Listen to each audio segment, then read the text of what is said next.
I am Anna Seawald, and this is Authentic Parenting, a podcast about growing ourselves while raising our children. I'm a psychologist, educator, and parent coach.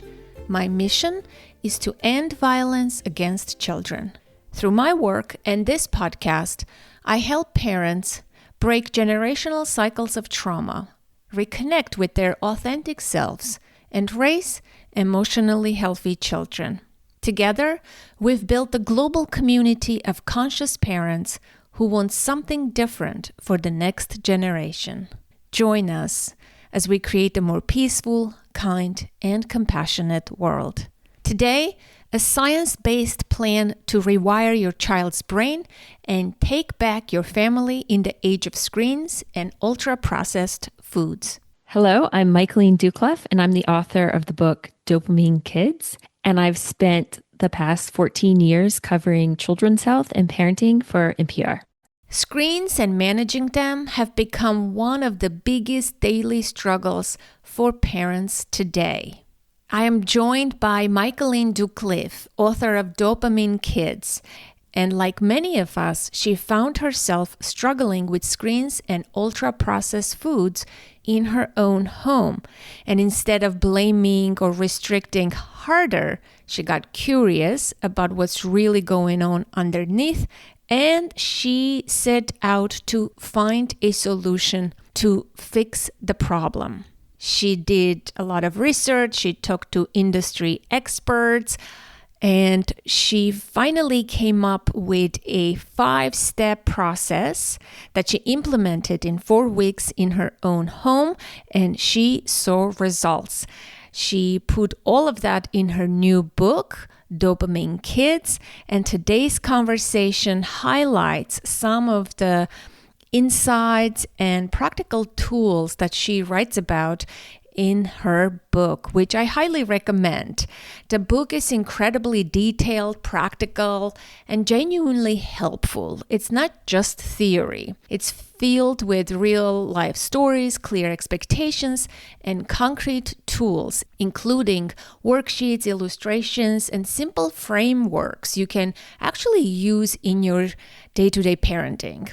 And we talk about what dopamine actually is and the myths we've gotten wrong, why the pull towards scrolling and easy rewards is so powerful, and what it really means to help kids and ourselves do hard things.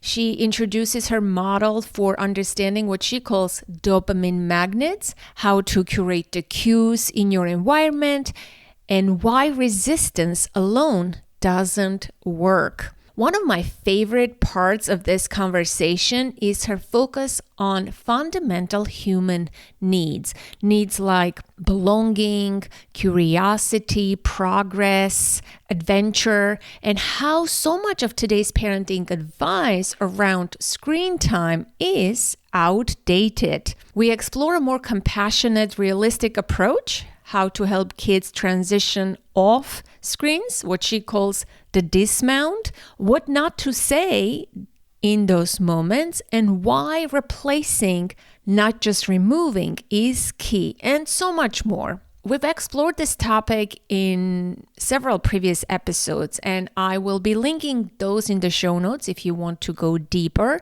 The question is, can we actually teach our children to have a healthy relationship with technology and food? I'm really curious. If you try her approach, come and share your experience with us in the Authentic Parenting Facebook group. I truly believe there is a lot of value in what she offers, especially for younger kids. And I would love to hear how it works in real life.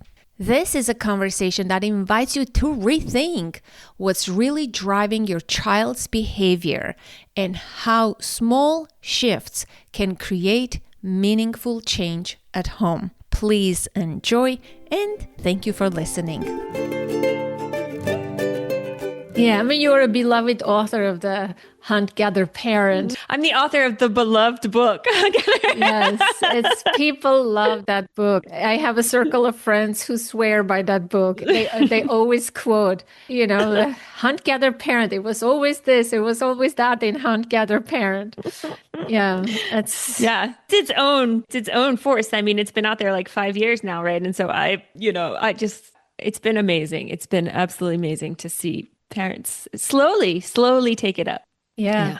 Well, in this Waldorf community where I live, I think that's a very popular book. Yes, yes. The water is very interesting. So is that what your daughter went to? No, my daughter did not go to Waldorf, but I have friends who go to Waldorf. Okay. Yeah. Interesting. Yeah. Yeah. Yeah, my daughter went to regular school, charter school. She went to a charter school and then to a very rigorous public school. Oh. So you're in for a big change coming up though with her. Yeah, college years. Yeah. It's going to be quite interesting. Yeah. Yeah. And your daughter, how old is your daughter?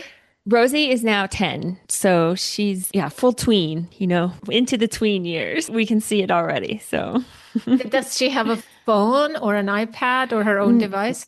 After writing Dopamine Kids, we got rid of almost everything.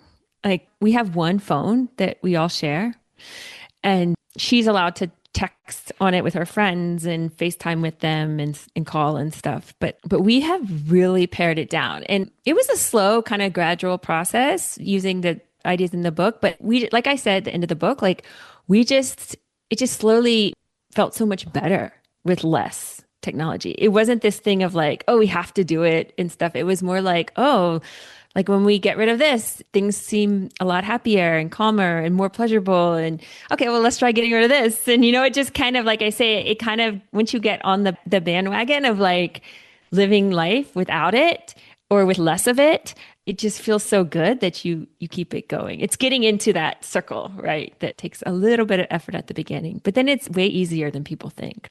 Yeah, yeah. I guess it depends how old your kids are. I mean, I raised my kid, she's 18 now. When she was younger, we didn't have all this technology, right? Mm-hmm. We never had an iPad, for example. I think my daughter's first device is a cell phone, which she got in middle school, and she still has the same cell phone. I didn't raise her with technology but I know it's a battle. It's a battle in almost every family that I talk to, neighbors and friends alike. I hear things like this. Sometimes I know a particular woman who says, Anna, this parenting has become supervision of screens. She says, I feel like all of my parenting is just tied to monitoring and supervising screen time. And it's like, imagine all your efforts going into this battle, like every day. Well, I know what she's talking about. I felt that way. I felt like it was like I was constantly every night policing, pulling her off the screens. And then, I was also facing my own battle with it myself at the same time. And so I started studying. I started studying the brain, how these things affect our brain. Why do they make kids behave this way, become so obsessed with them, make me so obsessed?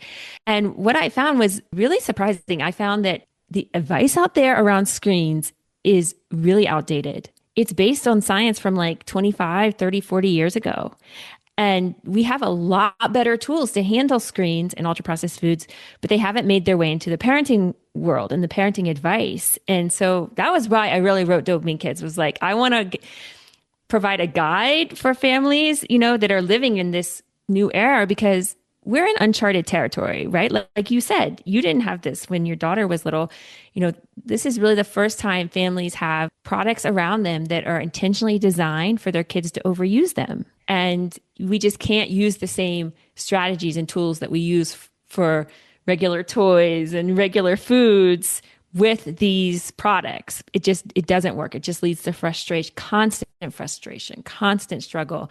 And that's how I felt. I really wanted to fix it. And I was like, there's gotta be a better way. And I really appreciated your vulnerability, your honesty, how you shared about your own personal struggles, which was like, wow, I cannot believe the author of a hunt-gather parent is struggling with this. Like I was imagining you living a different life, but it really, it makes it more human that everybody is struggling with this, Yes. kids and adults alike. And it's just a very difficult reality. And it's not a willpower, it's not a discipline issue, it's not a poor parenting issue. No. And it's not the kid's fault. It's not the parents' fault. Yeah. I mean, and that's what I hope people get from Dopamine Kids is like, it is the products. They are designed to make us behave this way.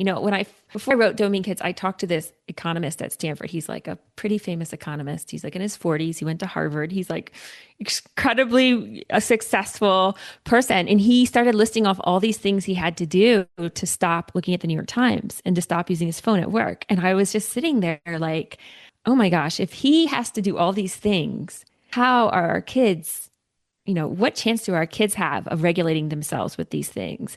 And that's when I really started to realize like they can't, willpower does not work. And what we're doing right now, what parents are doing right now is kind of manually handling screens. So like every day we're like trying to teach kids to resist them when they're in front of them, trying to teach kids to come off of them, like after the hour, after the 2 hours. And this system just doesn't work. Behavioral psychology, neuroscience tells us this does not work with these products. And instead, what works is setting up your system, setting up your home and your environment so you can actually teach your kids and train their kids to reach for and want other activities, healthy foods. And then it's not a constant struggle. It becomes so much easier. And there's this beautiful shift that happens in your home where there was all this conflict and tension and agitation, and it turns into much more peacefulness, much more joy, much more happiness. But you've got to take a couple of steps to get there. You have to be intentional, and we'll talk about Yes. that. But I want to ask you something, what is the conventional, like current parenting advice that is outdated already, that is like 25 years old? Like, what's the advice you used to hear, or perhaps maybe you utilize some of it? Yeah, there's about 4 or 5 things that come up throughout the book you'll learn are like these kind of mistakes that we hear in the news, New York Times, The Atlantic, all the time. So one of them is what I say is like the boredom mistake. So we aren't taught as parents how to set limits that actually work and that kids actually enjoy. There's this idea that a parent comes in and you set a limit, and that means like a rule, and that means kind of like a punishment. Like, okay, Rosie, no more YouTube, no YouTube after dinner. Go to your room, play independently, right? There's like, we just take things away, right? Limits are taking things away. And I want to challenge parents to change that perspective a little bit and think of limits as opportunities for kids, opportunities to discover something better in their lives, even more fun in their lives. And so behavioral psychology is really clear on this. Limits don't work if we just take something away. Instead, we're going to swap in something that the kid already wants to do and already is excited about. So for example, my little girl, we were in the grocery store. I think she was 7. And I said to her, we walked down the cookie aisle and she says, "Oh, Mama, can I have a box of pinwheel cookies?" And the sight of the cookies triggered this strong desire, triggered this strong motivation to get them. I had this moment of like, oh, I'm going to take all that motivation, all that desire, and I'm going to redirect it to something that's going to actually make her feel good and fill her up. And so I said, okay, Rosie, you can have the cookies, but you're going to go home and you're going to get to bake the cookies. And you're going to use the mixer and the oven, and it's going to be, and you can do it all by yourself, because that's what she really wanted to do, was like be in the kitchen all by herself.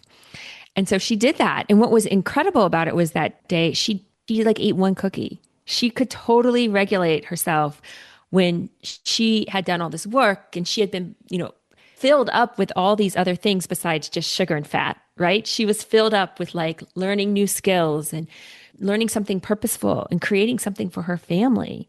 And, today she's like an amazing baker. Like she can bake lasagnas, she can bake bread. She's like, and from that moment on, that was the rule in our house. And that was the limit. We're not going to buy sweets and desserts, but you can bake them. Bake as many as you want. And so when you swap out this like limits for opportunities for kids, the new activities really stick and become habits, because kids aren't just being told like, no, and go to your room and figure it out. They're being invited into something better in their lives, and they're being invited into activities that give them satisfaction and give them real pleasure. I'm listening to you, and I love this. What I'm hearing is someone in the audience saying, well, when we were kids, our parents didn't say, here is this Hmm. activity for you. We just figured it out. We were bored. We created, invented games and things Yes. like that. What would you say to that person? So I think that this is kind of a myth. Like it's a little bit of a romanticization. It's a little bit of romancing, I think, the 1980s and the 1970s and 90s, because yes, parents did not do exactly what I'm saying.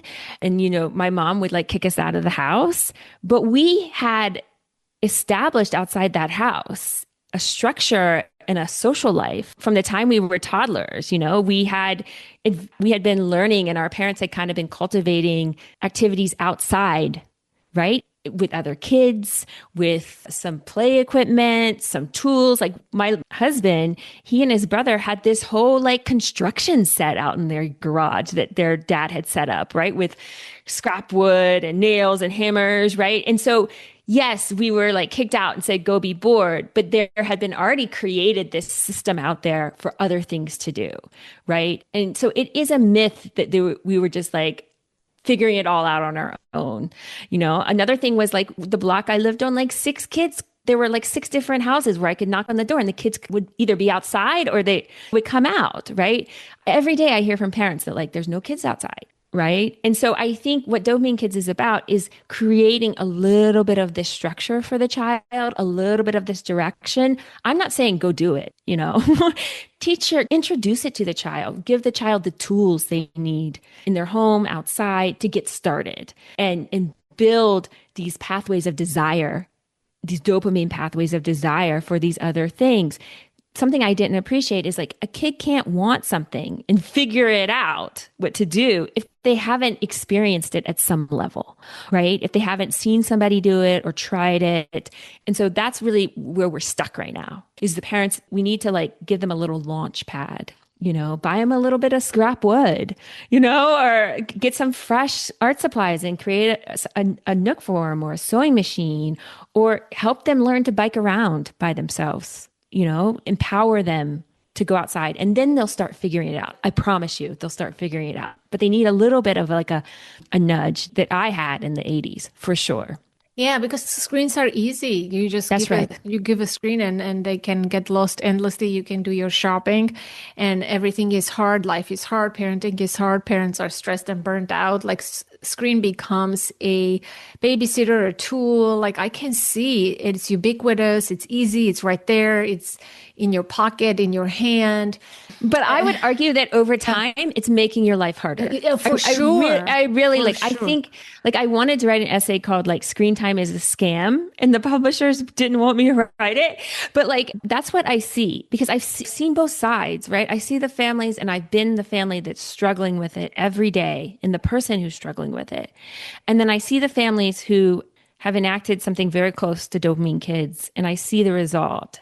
And, the data are very clear that like what we're doing doesn't work, right? Because ultimately, by the time the kids become teenagers, they're on screens for 7, 8 hours a day out of school, right? And so that to me feels like a scam. It's like, yes, in the moment, it will make the kid quiet and sit there, but kids are really quick learners and you can teach them to sit there and be quiet with other things pretty quickly that don't come with all the repercussions of the screens, and actually is the opposite. They come with more joy, more happiness, skills that leave the kid feeling confident, empowered. The biking is really interesting. That was one of the things that we used to replace screens at night was I taught Rosie to bike around by herself and to bike to the store by herself. And now that's like way better than a screen on the weekends. She bikes for like 6, 7 hours a day with her friend, and I'm just at home doing nothing.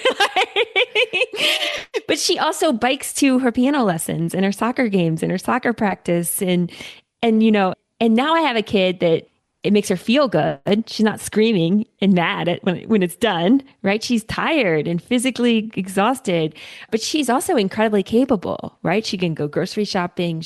She can go run errands for us. And so you take this thing that felt like I think is like a scam and you replace it with what really brings so much pleasure to a child. And in the end, you have you have the babysitter. Yes.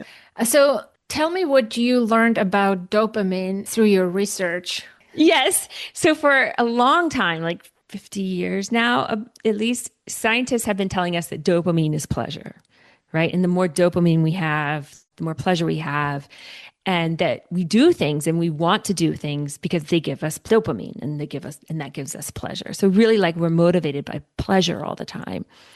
But in the last like 30 years or so, there's a huge amount of evidence to show this is really not that. Instead, dopamine is part of the circuit of our brain that controls wanting and motivation and desire. I think of it as like the do it again button. So you not only want it once, but dopamine says, okay, do it again when you can. Do it again, do it again. And understanding that difference, wanting versus pleasure, is so key in handling these devices and makes you such a more powerful parent, because dopamine can pull us to activities and foods that actually don't give us pleasure, that can make us feel worse afterwards and rob us of pleasure. Social media, I think, is a really good example of this. Like, kids are on social media, teens and tweens. One of the major reasons is because they want to feel a sense of belonging. This is like a fundamental need in kids, is to feel like they belong to a tight-knit group. But over time, data are showing that social media leaves kids feeling lonelier. And yet they still feel this pull to be on it, right? And teenagers will tell you this, like, I wish I could just get off of it. I've deleted accounts, but I feel this like pull towards it. And so this is a classic example of where dopamine is, they're getting a lot of dopamine, a lot of drive and motivation and wanting, but they're doing something that doesn't give them pleasure. The good news about dopamine, and especially human dopamine and kids' dopamine, is that it's super flexible. And as parents, we can swap out the screen or the food and swap in another activity or food that's really similar. So that you can take all that desire and motivation and channel it and direct it towards activities and foods that do make the kid feel really good and help them grow and become healthy, happy adults. And so it's way more flexible than we think. Humans have a superpower in that they can really get excited about and get motivated for almost anything. I mean, like, just look at sports fans, right? like that's all dopamine, and it's real, like, right? The people are really motivated and excited. And so my goal as a parent is to swap in those things that I want for Rosie, and that I value for her into that dopamine system and get her going in that direction. Have you read the book, The Molecule of More? Yes, I have. Yes, and I cite him, or I think it's two authors. Yeah, it's two authors, Lieberman and something. I forgot. I read it like when it first came out, maybe 2018 or something like that. And which is a catchy title, and it's great, right? The Molecule of More. It's not the pleasure. It's like you want more, more, more, but this bucketless, like bottomless bucket or whatever, like you pour, and you never But that's not how the system, I love that book. And I love how he describes the other part of the brain, right? Yeah. So, but that's not how the system is designed to work. It's really not designed to, our brains are not designed to just more and more and more and more. That's what these products are doing to us. So the system is designed to be like, okay, I need something. I need food. I need water. Trigger dopamine, trigger desire, trigger the wanting. You work for it. You go bake the cookies, you go prepare the meal, harvest the corn, slaughter the chicken, and then you eat it and you feel satisfaction. And that's a different part of the brain. It's the hedonic hotspots. And that's how you feel done. You feel gratified, right? And that's how the system is supposed to work, right? And so you don't want more and more and more. You feel good with what you have.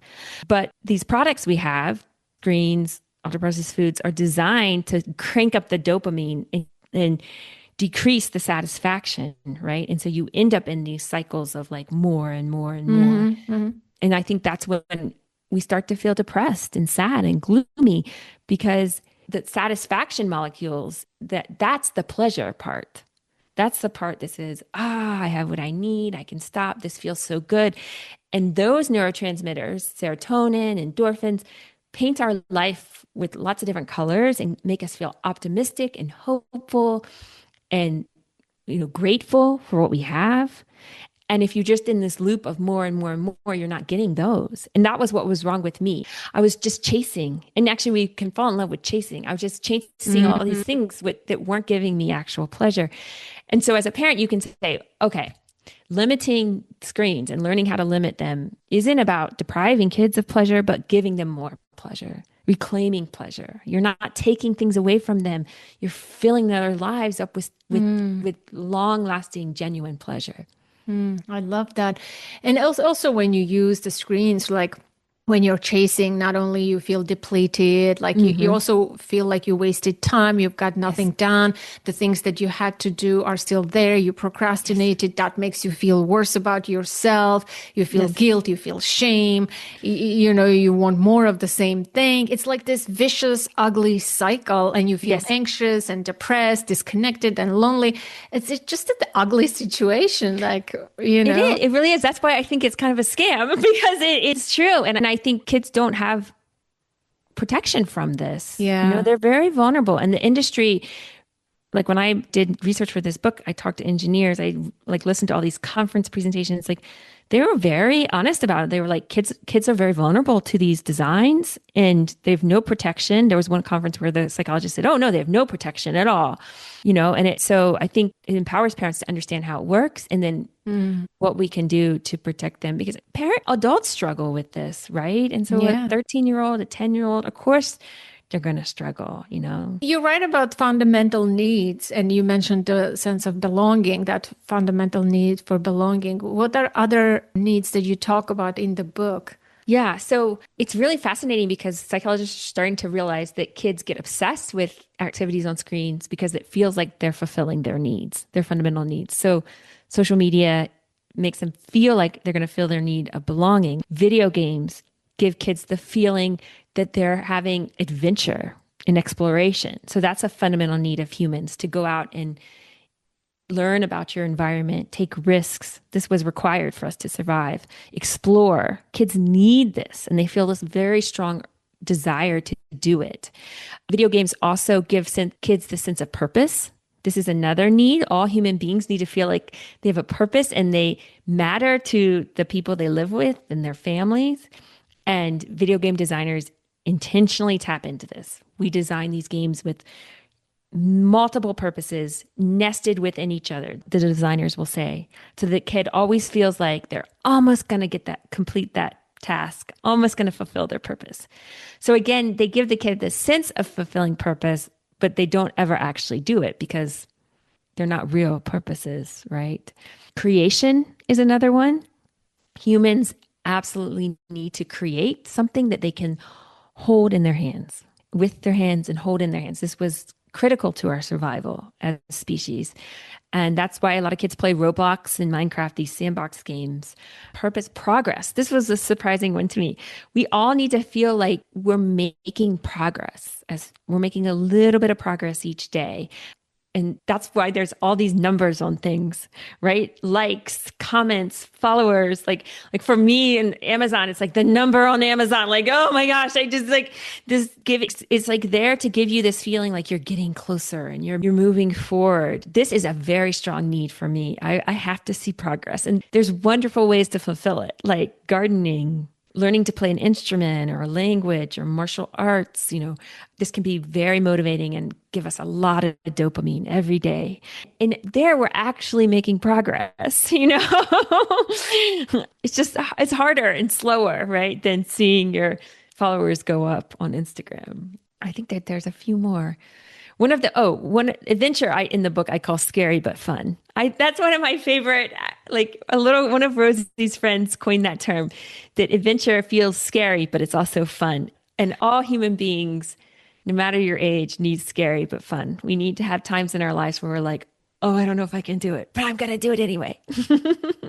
That's good. Yeah. I love that you talk about those needs because yes, and people can think about other real life activities, parents, how can they substitute, to tackle the need, to address the need, but through other, activities that are not Yes. screen based because we're tapping into the fundamental needs. I think this is I thought this was really good part of your book, Oh, well, because thank it you. makes people understand why and how, what they need to substitute, right? The needs are important because children have needs. And that's why they are gravitated towards those devices That's right. because That's they right. get a full sense of belonging, a full sense of purpose and whatever. Yeah, I love that. Well, thank you. I mean, it also is, it tells us, that's what our dopamine system is there for, right? Hmm. And like dopamine is wonderful. Like people are like, dopamine kids, that sounds like scary. And like, but I'm like, the idea is that when you read the book is like, no, dopamine kids like means a motivated kid, right? A kid that's like persistent and excited and wanting to do things. It's just about parents and me knowing how to like channel it into these needs, right? That's why it's so powerful. Like, why a kid becomes so obsessed or so upset when you take it away because it's making them feel like they need it to survive, Yeah. right? That this is fulfilling a survival need. That's what dopamine is for. And so I think parents will really struggle if you just take it away and don't fulfill those needs, Yeah, yeah. right? That's what I like that part about the book because it just makes perfect sense because every parent is always trying to take it Right. away, but we don't understand what does that do to the kid, right? Like it meets some kind Yes, of a need for the kid, even though it's that's not right. the exact right need. Right. It feels like it too It for the feels that child. it feels like it for the child too. And I was like that getting off the screens part for a lot of kids is like they become explosive and it can become Yes. very ugly in some households. Yes. And you call it the dismount. I'm like, Yes. wow, like this is a term I've never heard.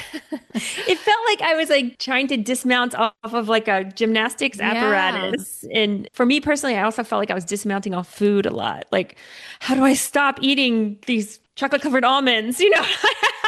How do I stop eating, these crackers? And like, it felt like, another place where the parenting advice is really behind is like also understanding that dopamine works in context. So, and through cues. And so, like I was talking about the cookies, as soon as Rosie saw the cookies, I mean, as soon as she probably walked into the grocery store, that's when the dopamine is triggered. That's your dopamine hit. And it's triggering desire and wanting. And it's not, you need to work with that system. And these cues and this trigger of dopamine happens in a time and a place.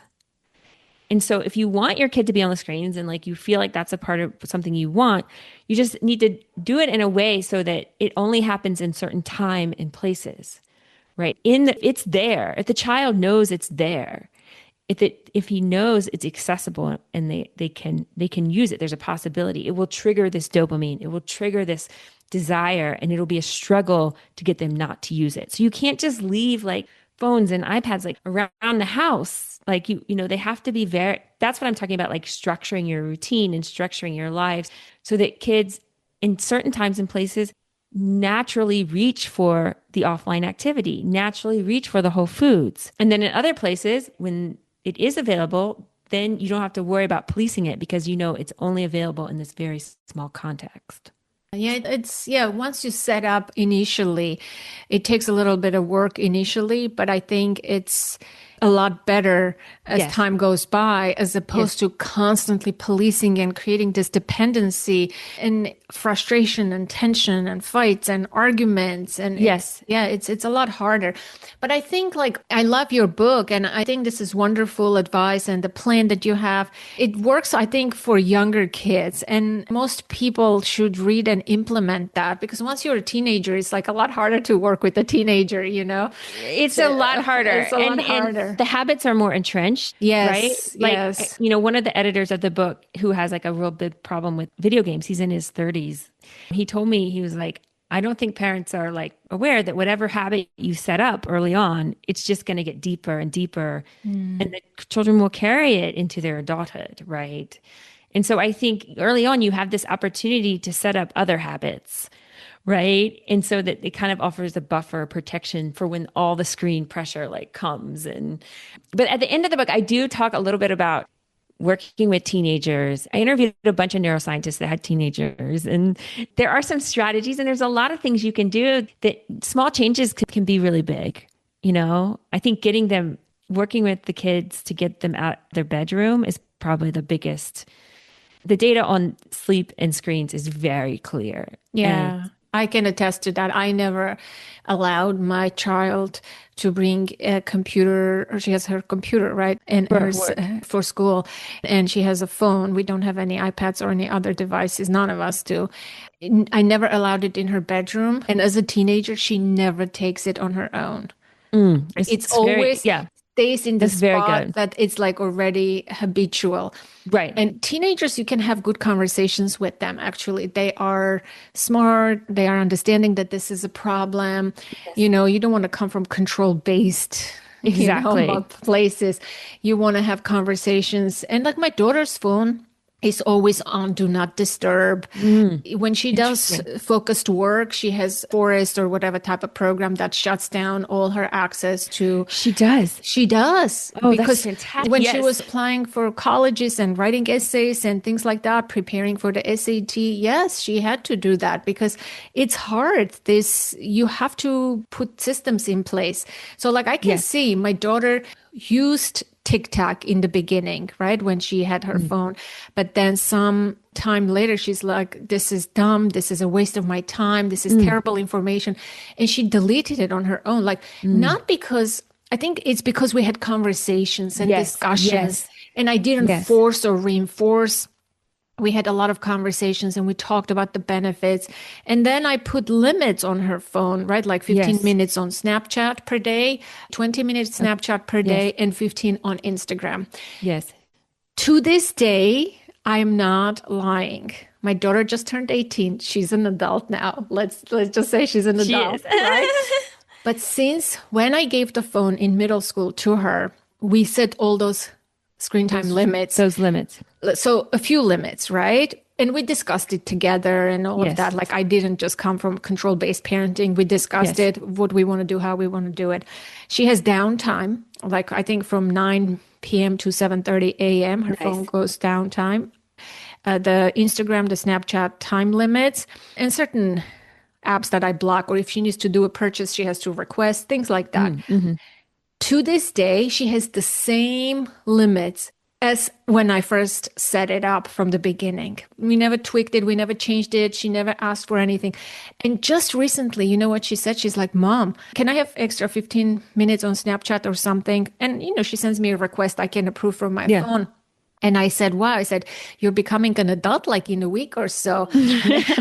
Maybe it's time for me to lift all those screen time limits. She says, no, I really like it, Mom. I'm beautiful. Like, so kids actually do want help and guidance because it could be very hard on their own. There is evidence for this. In studies, they tell scientists that they want help, that they can't handle it themselves. They're afraid to ask for help from their parents because they don't want the parent to take it away. They want what you're talking about, like a cooperative approach. Yeah. And they also tell therapists this. Like you talk to therapists that handle it. They're like, I wish my parents would set limits. I wish they'd work with me. And so absolutely. They're not stupid, right? And I think that there's a couple things in there that are what you just said that just make me so happy. But like one of them is like this skill of setting up your environment to protect yourself. Right? Like this, I think, is the 21st century parenting, the skill parents have to teach their kids, right? It is not about sitting doing your homework and trying to resist your phone, trying to resist the internet, right? It's like not working near your phone. It's like putting up apps to block everything, right? Teaching kids this skill. This is what I had to teach myself, right? I use an app blocker. I don't work with my phone near me. This is the key to success in the 21st century. Again, this is where parenting advice is behind. Like this is what we need information about. The other thing is, I think being like you're talking about, like being really honest with kids about how these apps work, what they're trying to do. They're trying to waste all your time, spend all your time on them. They're intentionally designed to hold you on them for as long as possible. And teenagers don't want to be manipulated, and I think this can be a powerful way of like helping kids identify in themselves when they're just wasting their time, when they're being pulled to something that's leaving them gloomy and taking away pleasure from them. That's the other skill that I've been trying to teach Rosie. And she's only 10, and I think she understands it, is this idea of wanting versus pleasure. Am I just wanting it, or is it actually making my life better and making me feel good, and learning to stop when you're just wanting something and you're not actually enjoying it. There was a 9-year-old boy that told me a couple of weeks ago. He said, "Yeah, sometimes I'm watching cartoons and I just keep watching, not because I want to, but I just feel like I'm pulled to it, you know?" And he could like feel that. And I think we can teach teenagers, tweens and teens that too. For sure, because I know my daughter sometimes says, "Oh my gosh, what's going on? I'm emotional eating, or I'm craving this. Why am I craving? Because I don't want to do my work." She already knows that the reason she's procrastinating her work once, she's craving sweets or something. Yeah. And scrolling is the same way. Like, Yes, yes. If we speak with our kids and educate them, illuminate them, and not be the police and constantly like to fear, control, I think it goes along the way. One of the neuroscientists in the book, he has 2 teenage boys, and he said, when you're introducing a new technology or a new device with them, he said, first of all, sit down and have a frank conversation about, like you just said, the cost of it, the disadvantages of it, and, what are they trying to use it for? What's the purpose, right? And sit down with them and try to figure out, okay, how much do you want to use this? How much of your life do you want this to take up? And work out a plan together. And he said, you'll probably be surprised at what they say, like a priori, right? Before they're like immersed in it. And then he said, first of all, they're going to be much more likely to stick to it if it's coming from them, right? Absolutely. Yes, and I then agree. Said, number 2, it's your job to help them stick to their own plan, right? And remind them of it. And he said, you're their prefrontal cortex a little bit, like while it's still developing. And I thought that was just such a beautiful way of framing it. And also thinking of, if the child is too young to have those conversations, then maybe they're too young for that technology or that device, and that they're not ready. He recently sent me this PowerPoint presentation of when his son, I think he was 12 or 13, maybe he got Snapchat, and they had him make the kid make a presentation of like why he wanted Snapchat, what were the pitfalls of Snapchat, how is he going to avoid the pitfalls, what role the parents should play. I have it. It's so fantastic. And I was like, yeah, this is kind of... I'm not surprised, because I did the same thing when my daughter when my daughter wanted the phone. I said, "Give me 5 reasons why you need the phone and why phones are harmful. Would you know?" And she did make a PowerPoint presentation, and we had discussions like, this is true. Kids need to do research. Kid needs to present their case when they do that. Understand it, right? Like understand yes, the technology. And that's the problem right now, is we're kind of blind. We just kind of, okay, Instagram, okay, Snapchat, and we don't sit down and really understand the repercussions, because it's not our fault. It's all new, and it's all been hidden from us largely, and so that's why it's like we have to bring parenting into the 21st century. That's what I like. That's my goal. I also want to say something you just mentioned in the passing, the resisting part. The resisting is so hard for anyone. When there is a temptation, the resisting takes up so much attention, time, effort, inner effort, energy, and it just takes up so much battery from us, right? Internally. And and then you want that kid after, like, why resist if you can swap and use all of that energy, that you're going to use for resisting? You can use that for something else that is more productive and meets their needs and things like that. I think resisting is not a good thing. And that's another place where the advice is behind. Like the last 15 years, there's a lot of evidence that shows that people who are really successful in life, good jobs, good relationships, healthy eating, aren't resisting better. That's not what's happening. They actually are resisting less often, right? They're setting up their lives and their habits and their routine so they don't have to resist, because the studies show exactly what you're saying, that if you're constantly resisting, it exhausts you. Yeah. And then you're less likely to meet your goals. You're less likely to get your work done because you're tired and so willpower is really overrated, and teaching our kids willpower is not the key. The key is to teach them exactly what you talked about with your daughter, of like, How do I make my room, my habits so that I'm not resisting, Yeah, yeah. that You have to make yourself successful. You have to set up for success, you know? exactly your situation, your Yeah, environment, your, yeah. like our kitchen. We don't keep ultra processed foods in our house. We just don't.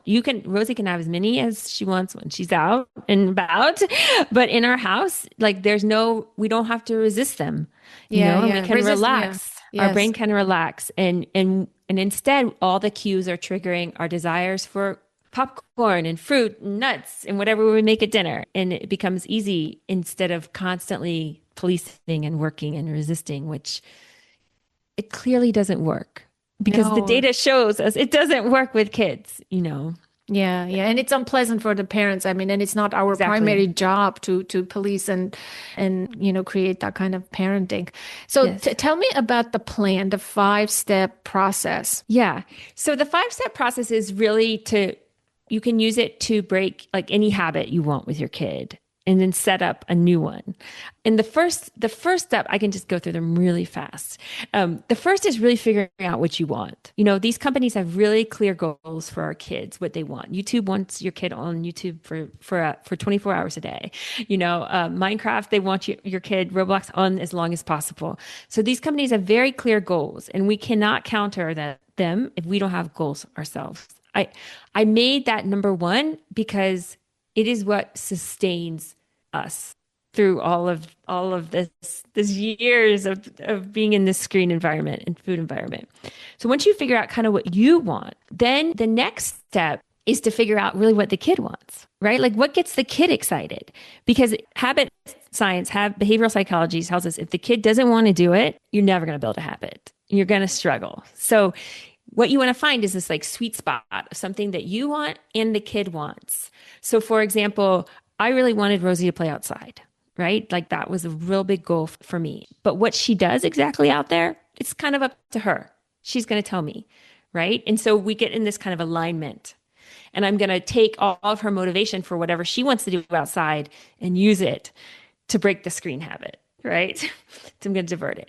Step number 3 is really critical, and we could have a whole discussion on it, but it's this idea of like being really focused on how you talk about these things. Like, how do you talk about the screen activity or the ice cream cone and the ultra processed foods? Are they the treats, the rewards? Are they the things that like, oh, we work so hard and now you're going to get this?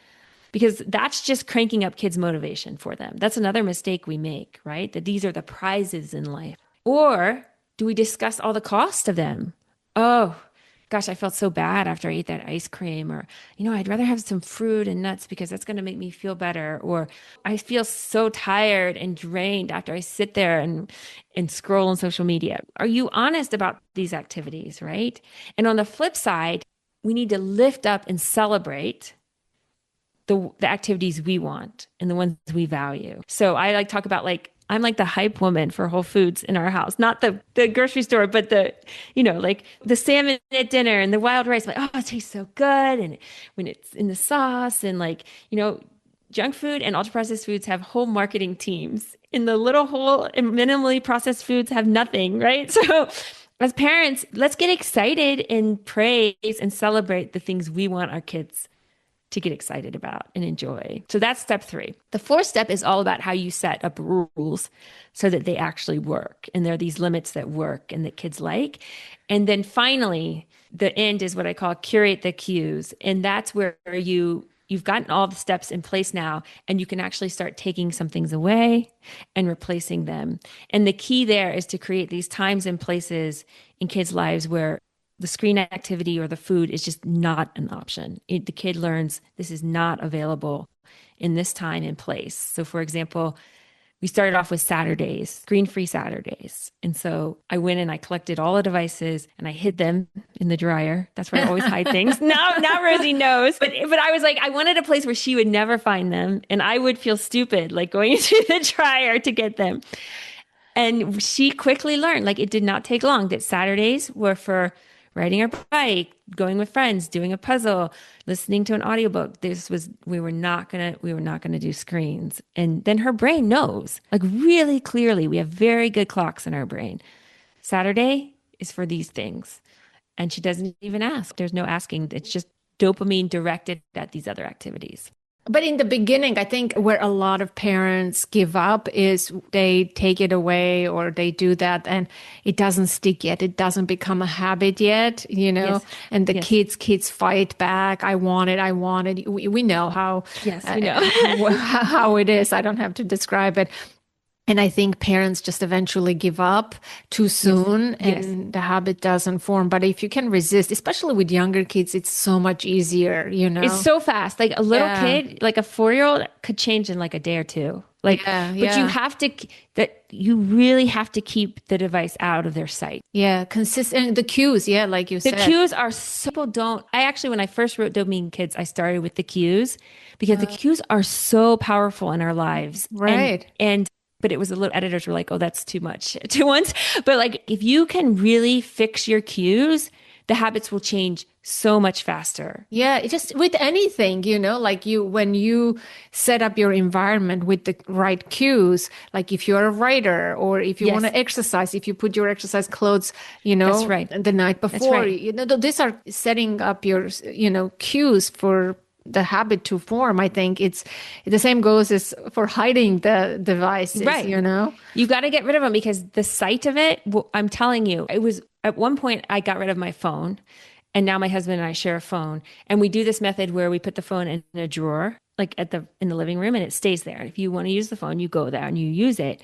We love this method because then it makes our house just like your brain is free from our phone, and we're not limiting it in the sense that like, we're not saying you can't use the phone. It's just that you got to go there. And so now all the cues in our house are telling us to do other things. Right. But what was crazy about this was when we started this plan, it was the first time I'd ever seen like Rosie, like just read, like pick up a book and read.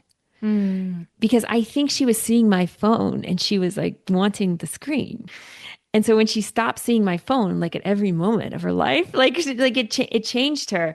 Another example of cues is I cut back drinking alcohol. I used to drink a glass of wine like almost every night when I made dinner. And as I get older, it was not serving me well. And it was also going from like 1 to 2 glasses and I got rid of all the wine in our house. And I was like, I'm not going to drink in our house. Like that was the like context, right? Like no more drinking in our house. But I left the wine glasses like on a rack. Ooh. And they were there for like 2 years. And then like a couple months ago, my husband got rid of them. He like put them in the basement or something. And I'm telling you, I could feel it. I could feel this like kind of freeness of like, they were triggering like the tiniest amount of desire in me, And if you, as a parent, if you can understand how to curate your cues and set up your cues, your life will be so awesome. Yeah, I have a client who sets up a puzzle or some kind of arts and crafts thing, one thing. Yes. After school, when her daughter comes on the kitchen island, her mom sets it up. She doesn't say anything. It's just like, sitting there. So the daughter comes home from school and she sees that. Obviously, it's going to gravitate towards that. Yes. Right? Like there's no forcing, nothing. There's no forcing. It's setting up the cues. Exactly. Yeah. Yeah. And like time and place are huge cues. Like you can easily train your kid that like coming in from school means going outside. Yeah, you can change that. I agree because time is also another cue.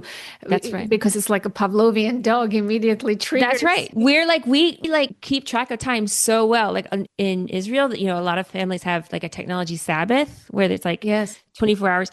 And the parents tell me that the kids just know, like once the clock hits that time, the screens go away. And it's like your brain just knows. And this is how the dopamine system works.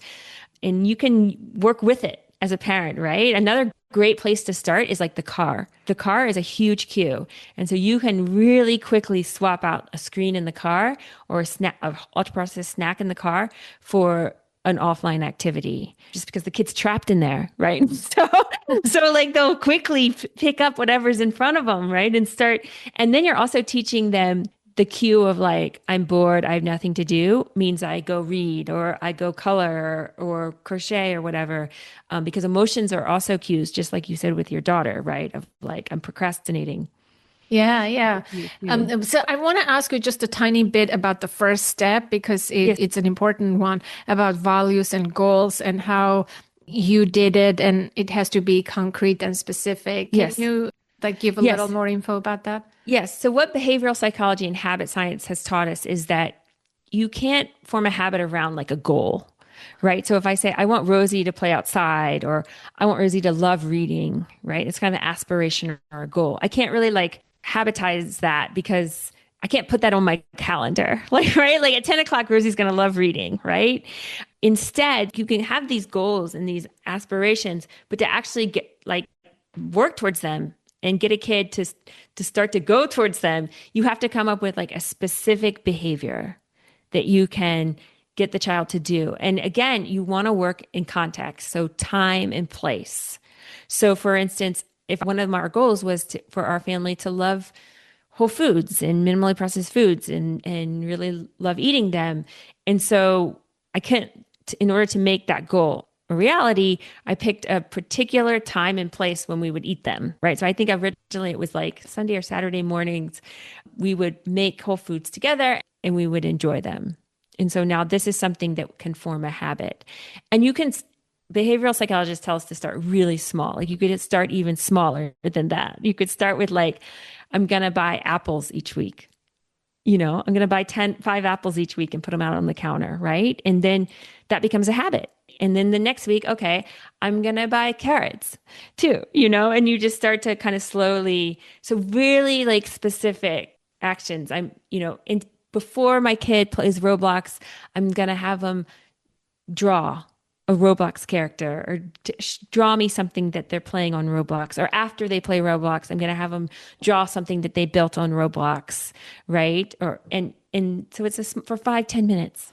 Right? Yeah, but do the children like that? So I don't have young children, so I don't know. I cannot test it, but it feels like the screens are so enticing and seductive. And, it's a lot easier to swipe and go to build a level and whatever. But, ordinary activities seem boring compared to those. How does that work? Yeah, so I've seen this work with many kids because what you're doing is you're doing step 2, which is called ride the motivation wave.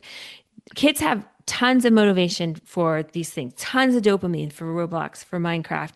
But remember, dopamine is desire and wanting and motivation. It's not the actual pleasure of the thing. And what I've learned talking to parents and talking to habit experts is that, and actually, if you talk to kids, you'll figure this out too, is that they want to talk about Roblox and Minecraft and Charlie Brown and Bluey and whatever their obsession is, just as much as they want to play it. And so you're taking all of that kind of energy for the activity and you're just channeling it into something offline. And then you add on it this bonus, which I talk about in the book a lot, where you say to the kid, okay, after you draw that picture of the castle you're building, will you present it to me? And this is like a lot of dopamine and pleasure for kids now you're getting the kid to like explain their passion to you, right? And like share their obsession with you. And every kid I know that I've tried this with, like, loves it. They want to present. They want to show it off. And so that's basically triggering more dopamine so they'll do it again, right? And we create habits when we enjoy something. That's what makes us want to do it again. And so this is adding a layer of enjoyment to it. Don't start big with the offline activity, right? It's really just like spend 5 minutes, we'll set a timer and draw a picture of the castle you're building or whatever you want. I want to see it. I want to see what you're doing. I want to see it. And if it's really beautiful, we can start hanging them up in the living room. Or if the kid likes to build big things, construct something outside. So yes, you're right. We're up against a lot, because drawing is not engineered for overuse.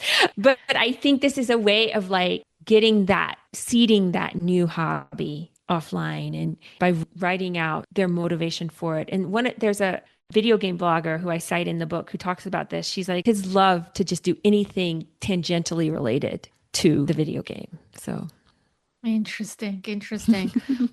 Well, thank you so much. Again, my favorite part of the book are the needs. And I think it makes so much sense for the parents to see their children and not see that their children, that they're addicted, they're using these devices, this is a horrible thing, but to see it from a different perspective, that this is meeting some kind of need, and you can divert that into the real need, right? I love that. They're trying to meet their needs. And our job as parents is to help them to meet the needs in a real way, in a fulfilling way, where you get pleasure and joy and empowerment and all those wonderful feelings. Yes. And yes, I've noticed kids gravitate towards other activities if they are there, if they are available, if they are presented in a fun way. They forget the screens. They leave the screens right away, especially young children.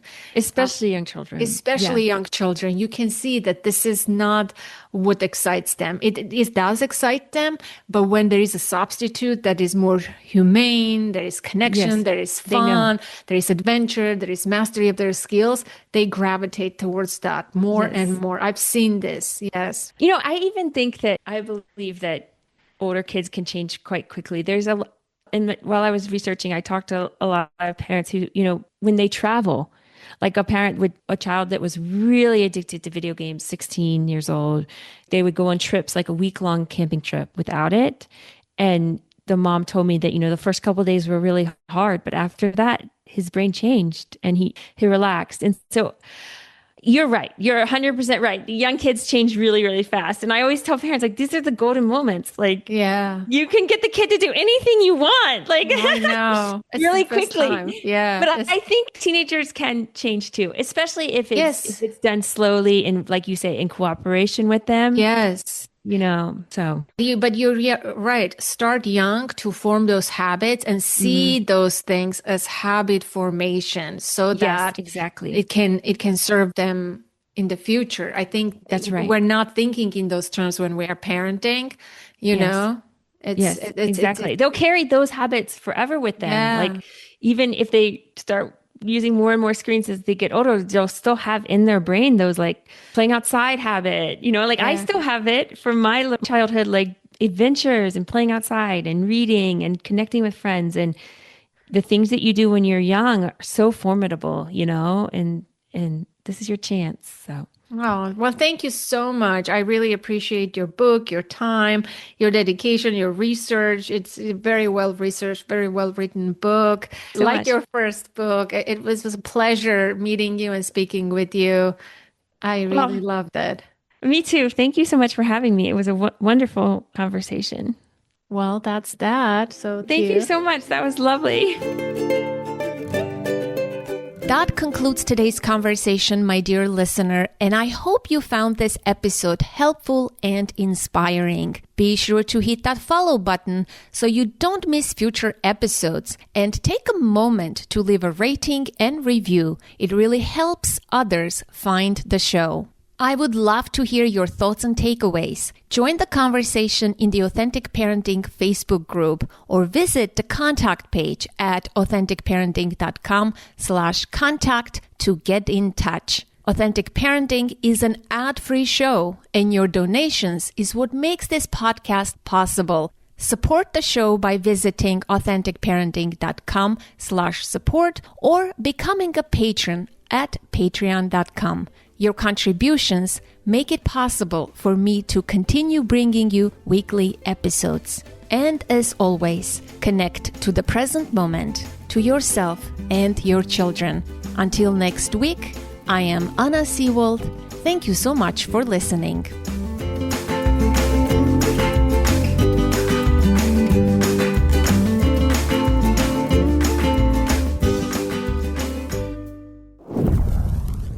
This episode was edited and produced by Ami Noor. If you need expert support to bring your dream podcast to life, from editing to full production, Ami Noor can help make it happen. You'll find his link in the show notes.